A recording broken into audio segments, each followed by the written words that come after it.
Hello, I'm Toycat and welcome back to the second channel, Flying Videos. Today I want to talk about first class and its slow death that is occurring right now as I speak and make this video, but first of all, let's correct a misconception of what first class really is. Most people are exposed to first class on US domestic flights, where it's a slightly wider seat that probably could be described as business class, or even worse, you're exposed to it in European trains, where it's, the same seat in a different part of the carriage for 3 times the price, with the only discernible difference being that sometimes it will have one of these little first class, labels on the back. I totally didn't steal this from a train.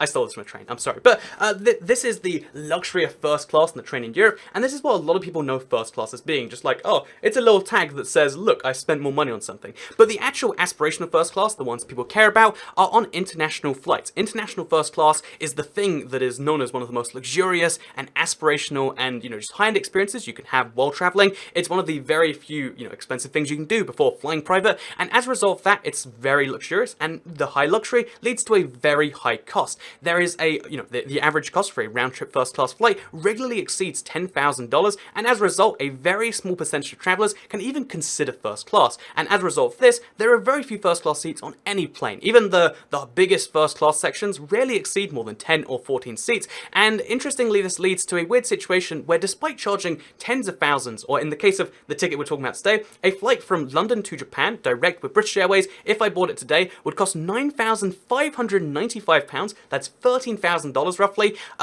Despite the fact that they can charge $13,000 and the first class section is regularly full, they're not making much money from it. And that sounds ridiculous, but let's explain why in today's video as I show you first class, because I'm going to be taking that £9,595 flight. Obviously, I'd like to pretend that I bought it with money, but I did this using Avios over the last few years. I've collected miles, and I'm using all of those miles together from all of those travels to fly first class to Japan and show you what it's really like, and then explain as a result of that why it's going away. So I think this is going to be a lot of fun. I'm hyped. Hopefully you are too. Let's go to Japan for the first ever time. It's, again, this is something I'm so excited for, and let's go see it today and then talk about why it's going away.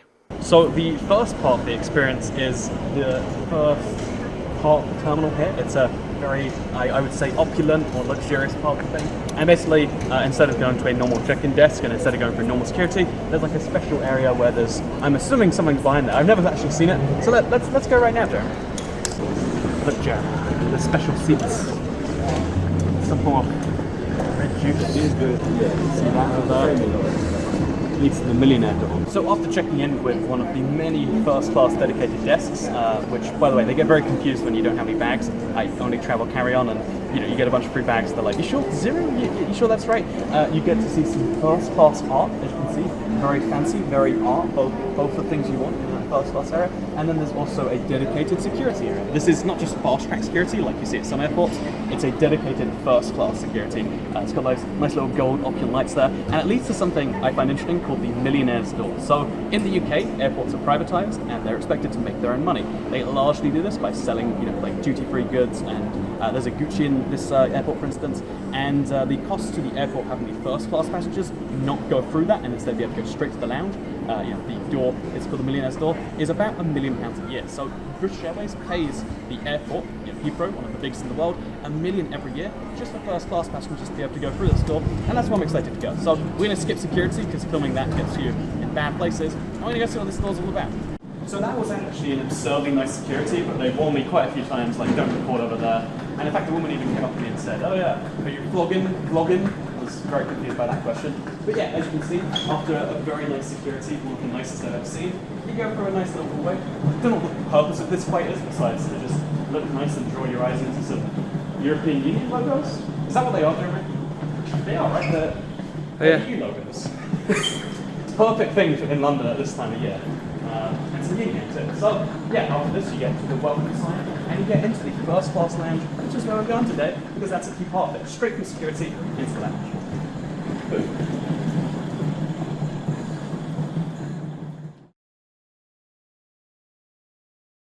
First class walks.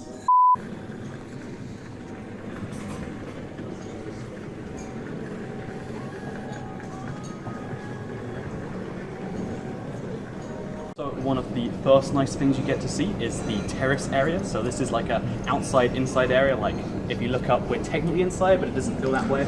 And the amazing thing about this place is that if you want to see a gin bar, because this is technically like a gin and tonic bar, you want to have a gin and tonic at 57 according to that TV, then you totally can. That's the wonderful thing right here. And you know, why not? How often are you in the terrace lounge regardless? But yeah, the wonderful thing about this is not just that it's like a really cozy looking, look over here, it's a really cozy looking gin bar. It's the fact that you actually get the most amazing view of the entire runway. Maybe it's just me that cares about runways and planes and stuff, but personally I love being able to see just like all the planes taking off. It's a really nice view, and you can see all of it. You can see so much. It's beautiful, and that's really what this is all about. So yeah, let's grab a gin, let's grab a tonic, and let's go. Are you meant to pour it this way, Jeremy? You mean the gin first. This is the order. And let's go for it now, and I'll let you know how it is. I doubt I'm going to use it. I just want to keep it going regardless.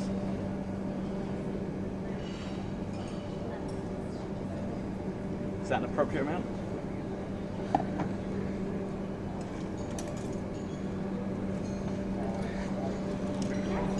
Look at you using the pincers on your ice. I was going to use my hand, and I was like, you know, I'm above that. This isn't home. Yeah, right. I pretend I have higher standards than that my ice. Have a sip. Oh, that is delightful. I might have a second.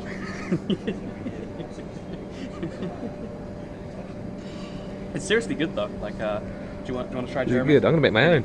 Oh, you're gonna make your I'll own? do it. Not that there's anything wrong with yours. Probably. So what do you call someone who flies first class for the first time, Jeremy? First class Virgin. Did you know Virgin don't have a first class? I did actually, because you told me that. And do you know why I told you that? I believe you told me that in the same conversation about BA first class.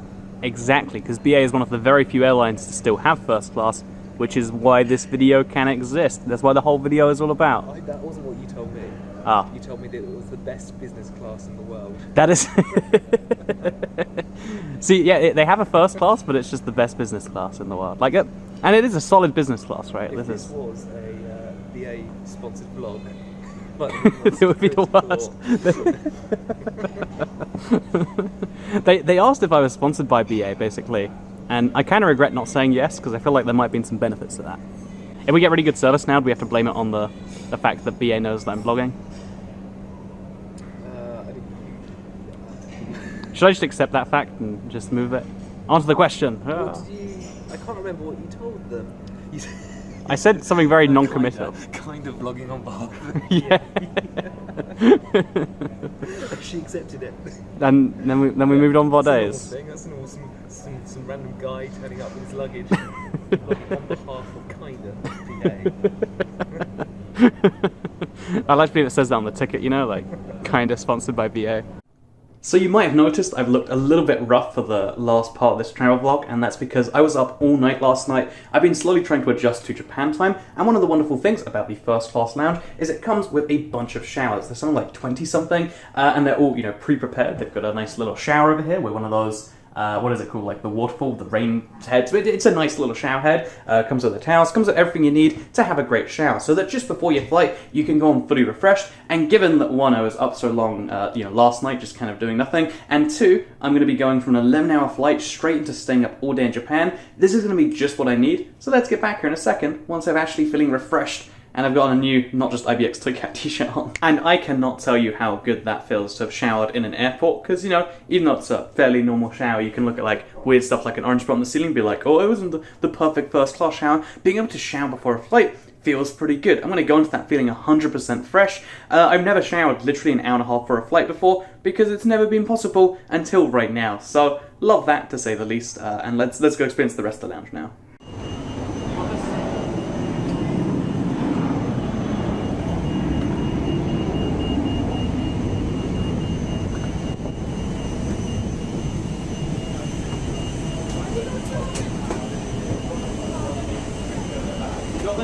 Yeah. Hi, Dennis. Right. Hi. One in. Together? Yep. Come with me. Let's go, Jim. I'm excited. You go that way. So you're across the car and meet in the middle. Alright. So you come this way.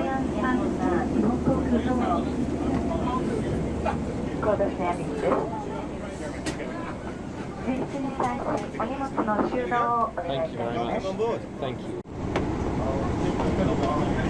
What are you thinking, Jeremy? I'm thinking it's lovely. Looks pretty crazy, right? Okay, so I'm aboard now. I'm at my seat, and let me just say, this is one of the craziest seats I've ever seen, let alone sat in.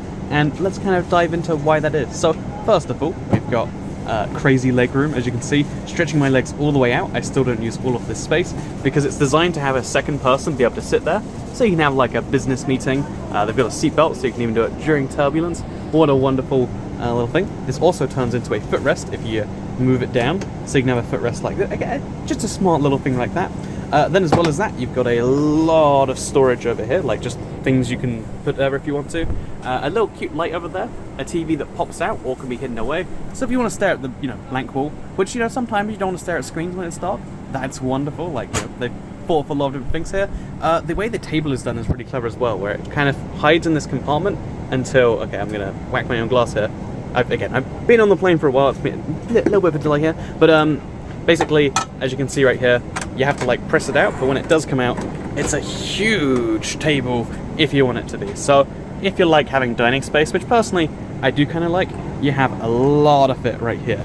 Like seriously, the amount of space it takes up, pretty crazy. So yeah, this is one of the biggest seats I've seen in a very long time, because it is, I guess, first class after all. And the best bit is if you're sitting next to someone and you want a bit of Jeremy in your life, what you can do, you can spin it open, and there he is. Look at that. So yeah, that is the seat, and hopefully that gives you an idea of the kind of benefits of a first class one.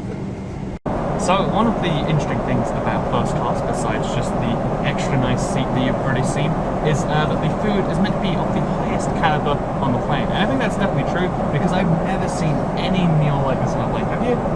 Look at this. This is like full-on restaurant quality chicken burger. I think it's a chicken burger. It's like Louisiana kitchen chicken burger. Look at these fries. There's like onion rings. There's coleslaw. It's absurdly good. And yeah, one of the small little benefits is that the food just goes a whole notch up. You get everything's a little bit cuter here, and just have to give it some bonus points for that. The dining is meant to be one of the experiences that we can have, and it definitely seems to be that way for me. So two big things, at least so far.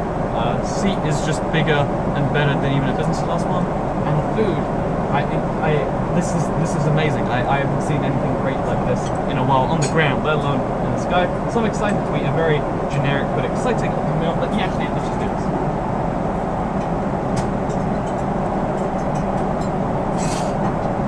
How unattractive was that? It was so unattractive. Oh yeah, that's what we've done. It's so good though. Oh.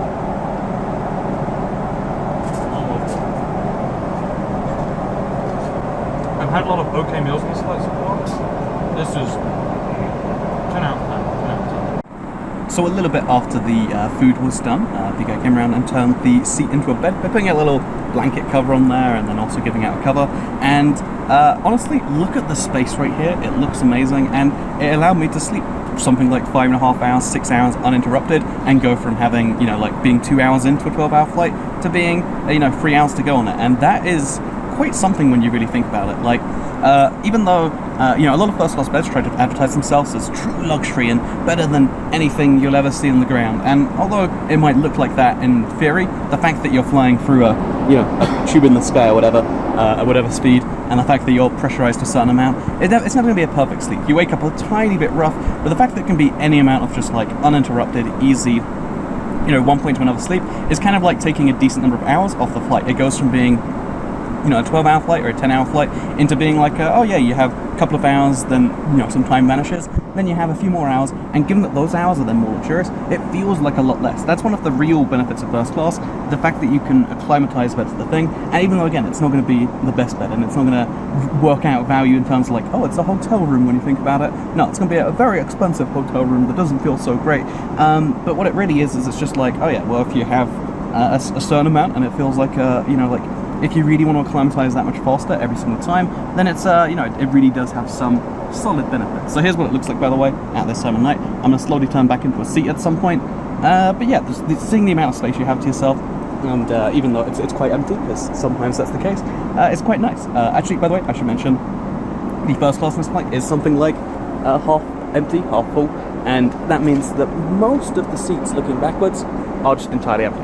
It's a nice little thing. So yeah, I'm gonna spend a little bit of time playing games, and then we're finally, because I think that's like the last big phase, like, you know, good food, good sleep, good snacks, good service, good all the stuff. We've gone through all the benefits now, and I've shown you, like, just the last very long time, like, what's great about first class. Now let's actually bring it back into the subject of the video, which is, you know, like, why this amazing experience might be going away in some senses. Oh look, they've got the little zeros there, that's nice. I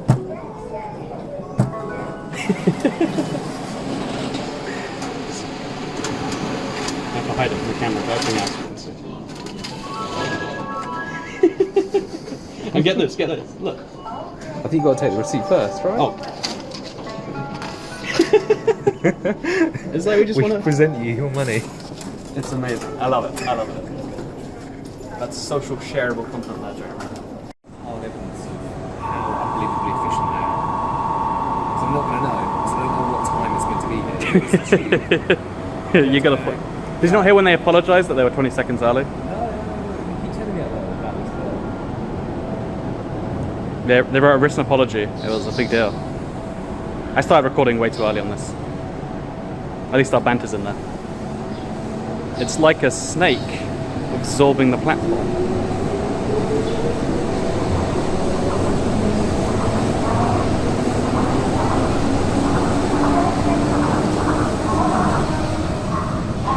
There's our train. So we're in Japan now, in Tokyo to be precise. It's a dream come true to be here, it's amazing.